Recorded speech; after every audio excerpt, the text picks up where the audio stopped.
we're going to be doing a little bit of wood turning. So a little bit of a funny story behind this one. A friend of mine, his mate went on holiday and his dad came round to do a bit of gardening and actually cut down his favourite tree, thinking he was doing him a favour. So their wedding's coming up soon, so as a little bit of a favour, I'm going to be making this log into a little bowl. So to begin with, the log was rescued from the front of the house and it's been cut into 3. So we've cut out the pith of the wood. So this is the pith there. Hope you can see that in the camera. So the growth rings are growing around that pith. And you want to remove that really from your bowl blank, otherwise your bowls will crack then later on. So we can actually cut either side of that pith and use this for something else if we wish. We've essentially got 2 bowl blanks. What we're going to do next is cut a circle into these so we can easily mount them in onto the lathe. So I've got a selection of circles that have just been cut from MDF. So I'm going to gauge which circle would be best for our bowl blank. And in this case, it's going to be 180 millimeters. Got a little nail there. We're just going to drive into the top. And that will allow us then to cut around this easily with a bandsaw. So I'm going to do that for both my bowl blanks and get 2 bowls turned out.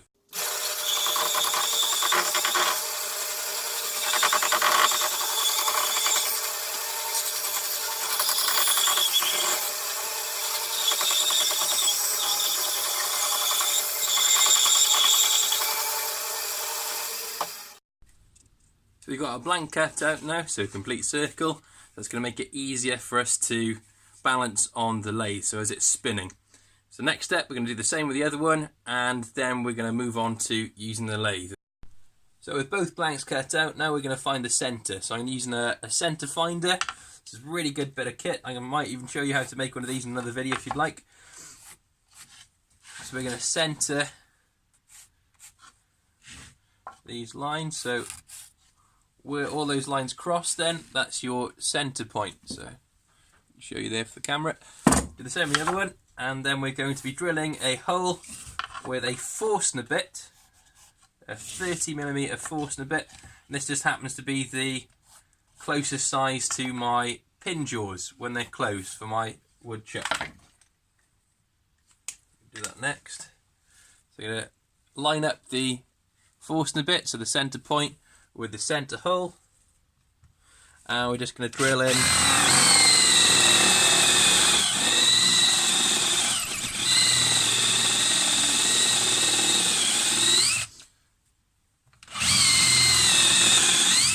and it just so happens that that thickness of the Forstner bit is the same length as my jaws, so as I put that onto the lathe it's perfectly flush up against the end of my jaws, which is right. Over at the woodturning lathe, so I've got my pin jaws into my chuck, and that's going to expand out then into this mortise that we've just drilled in. So we're going to put this over the top, I'm going to push the middle point, which should centre it nicely, and I'm going to expand the jaws outwards. So it should be only a little tiny bit outwards to touch the edge of this. You want to do it tight, but not too tight, because you might split the wood. Just give it a little tug.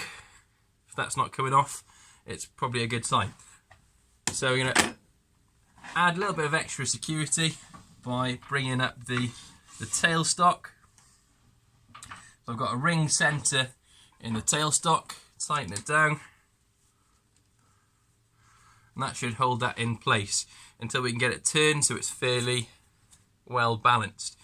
So we're going to be taking off these high spots, and we're going to be turning the back of the bowl to begin with. So the back profile. We're going to then need to add a tenon onto the bottom so we can flip it around and turn the inside of the bowl. So that's the next step. And to do this, we're going to be using a bowl gouge. This is a 1/2 inch bowl gouge, so quite a deep flute, and that should allow the shavings to fly away nice and easily. So I've got on this case, a fingernail grind on this, so a swept back grind.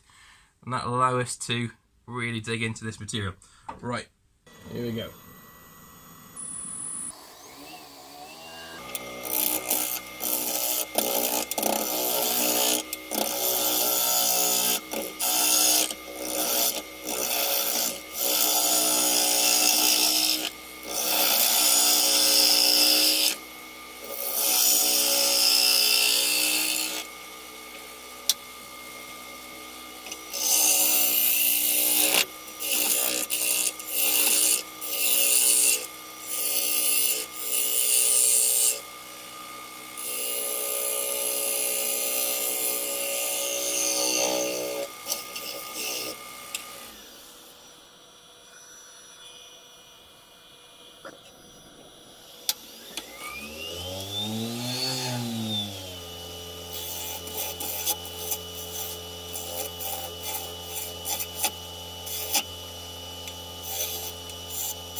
Right, so you can see we've got the profile of the bull. We've got a nasty knot in there that keeps on sort of trying to catch. And we've got a little bit of sappy sort of barkwood left there at the bottom. So we're just going to turn that back so it's nice and concave on the inside. And we're going to drill ourselves a little mortise that our jaws can expand into. So that's the next step. After that then we're going to flip this round and turn out the inside. We need to do a little bit more finishing work on the outside first.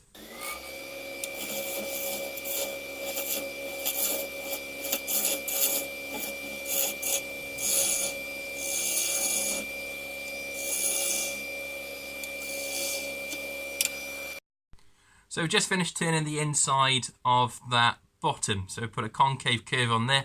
That allows it to sit flat on the table, so if the wood ever does move in the future, it's going to stand a better chance of not rocking as such. So I've just put my drill chuck into the tailstock, and I put the same Forstner bit as we used to drill the initial mounting on the lathe. So we're just going to make a little mortise using this drill. So the lathe speed is quite slow.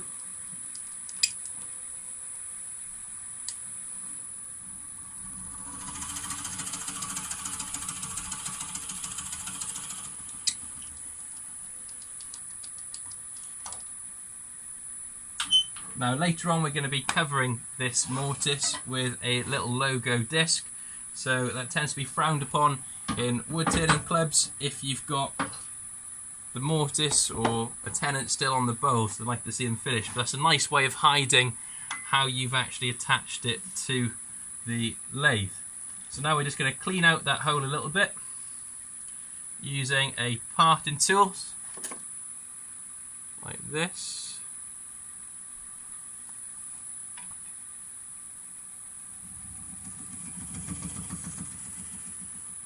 And just putting like a slight angle on the inside of this so the jaws will hold on better.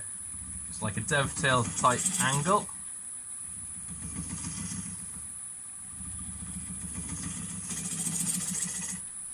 There we go.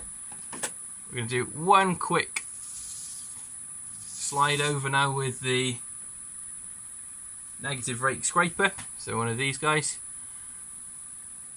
And that should smooth out the overall surface. It's pretty smooth as it is. I've got this to a razor edge, so we should be able to get an even smoother finish before we even think about sanding or anything like that.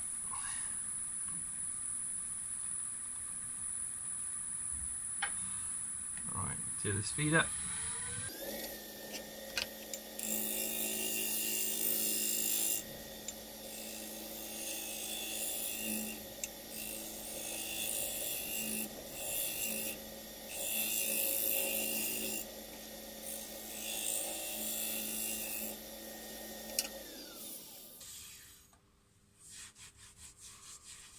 Yeah, it's feeling a lot better.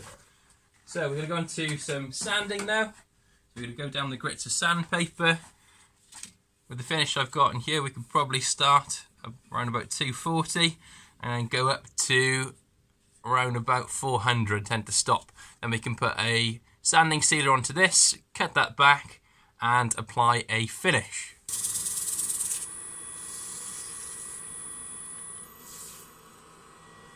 Okay, lovely shine on there. So I'm going to seal in the grain now using some cellulose sanding sealer. And in this case, Chestnut I'm going to be using. It's a really good brand.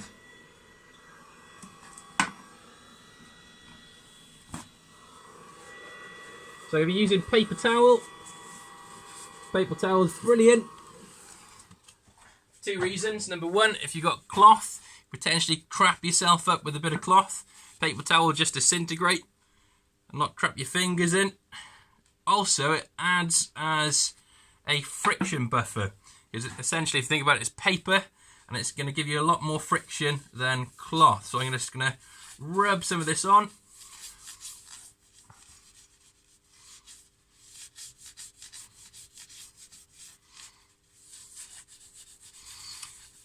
Especially on these end grains. You can see the end grain starting to come through there.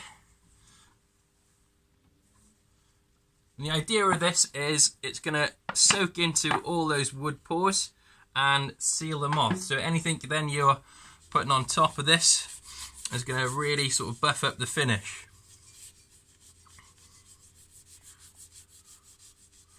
And I think we're going to go with a friction polish on the outside, and we'll do a food safe finish then on the inside. So a little bit of a contrast. So we'll get a nice shiny outside in theory, and an inside then that's going to be suitable for putting different food bits and bobs in if they wanted to use it as a food bowl. So you can see some of the sappier bits there going darker. And by putting this finish on as well, so if the bowl still has a little bit of moisture left into it, it's going to seal that in and allow the bowl to dry out in a far more controlled way. So it's less likely of it wanting to warp dramatically or crack.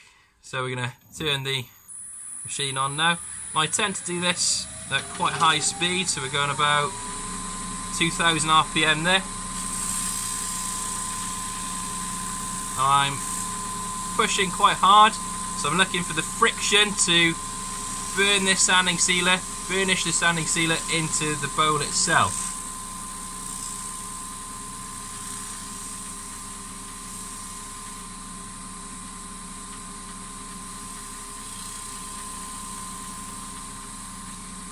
I'm going to add a tiny bit more.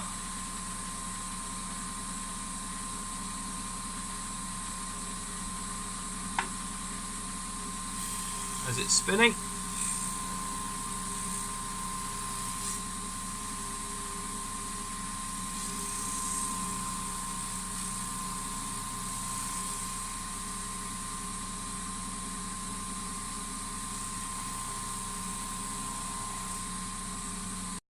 So we're going to add the friction polish now. So again, it's Chestnut is the brand.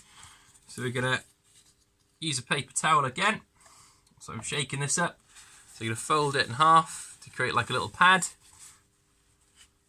Tiny bit of this stuff goes a long way. So I tend to rub it on first in sort of clockwise motions.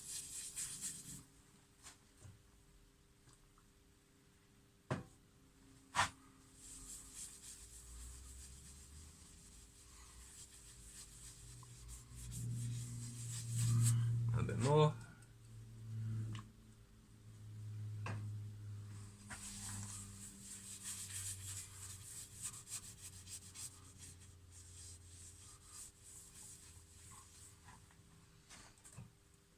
Now I'm going to start running the lathe as quick as I can.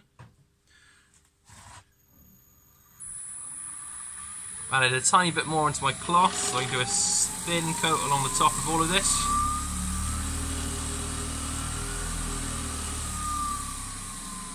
Again, I'm pushing quite hard with the paper towel.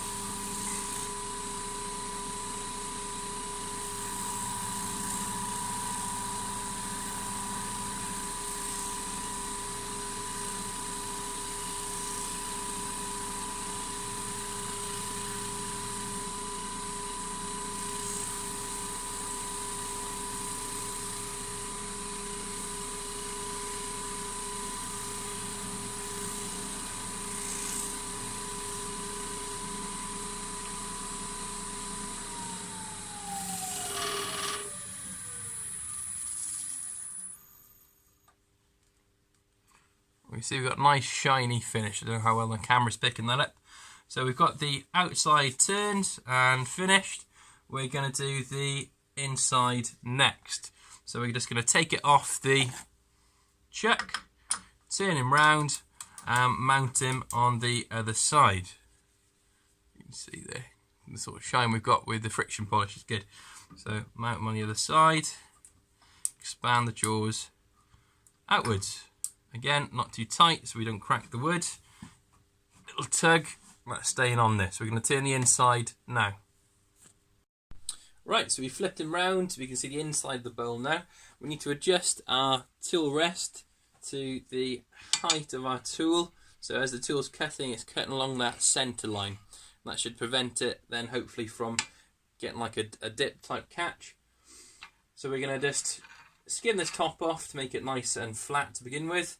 Then we're going to start turning out the bowl.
So I'm just checking for wall thickness and trying to get an even thickness of bowl wall all the way down to the bottom. Then that'll allow the bowl to dry out, if it's still wet, at an equal speed, so you're less likely to get these really dramatic warps and such. Also the bowl will balance a little bit better as well, so it'll just feel right and look right. So a little bit more to take off in this section. So just using my fingers as a calipers. I suppose you could use some calipers and dividers and such to get an accurate measurement, but we're just going to do it by eye and feel.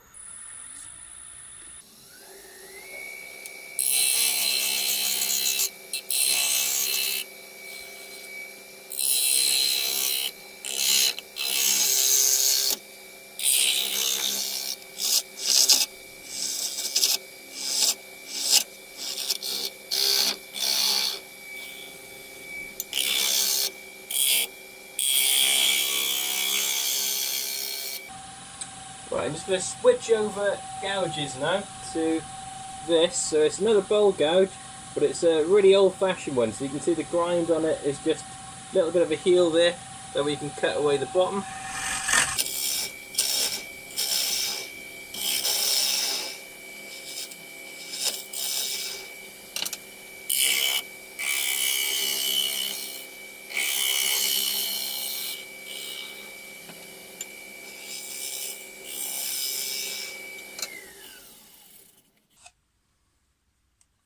Right, so we've got a nice even thickness throughout, which is good. Swooping then into a bottom, a little bit of a flat bottom at the moment, so we're going to put a little bit more of a curve in there. So we can use a bowl gouge again to do that, or we could use a negative rate scraper like this one. So I'm just going to use my scraper just to blend this in a little bit.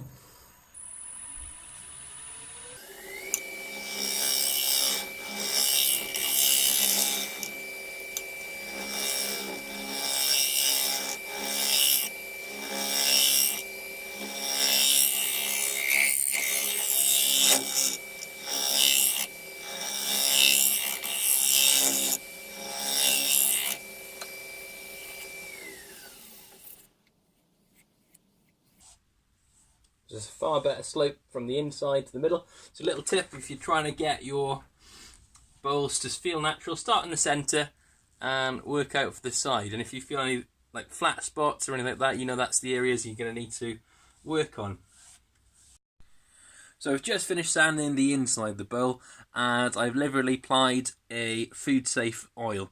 So that's pretty much it. I'm going to turn the other one now. Right, got both bowls complete now, so you can see I've turned them in slightly different styles. So I've got more of a foot on this one, almost an African style type bowl, and I've gone for the traditional sort of OG type shape with this bowl. So I hope the couple will enjoy these as some wedding day presents. It'll be good. Right, thank you so much for watching.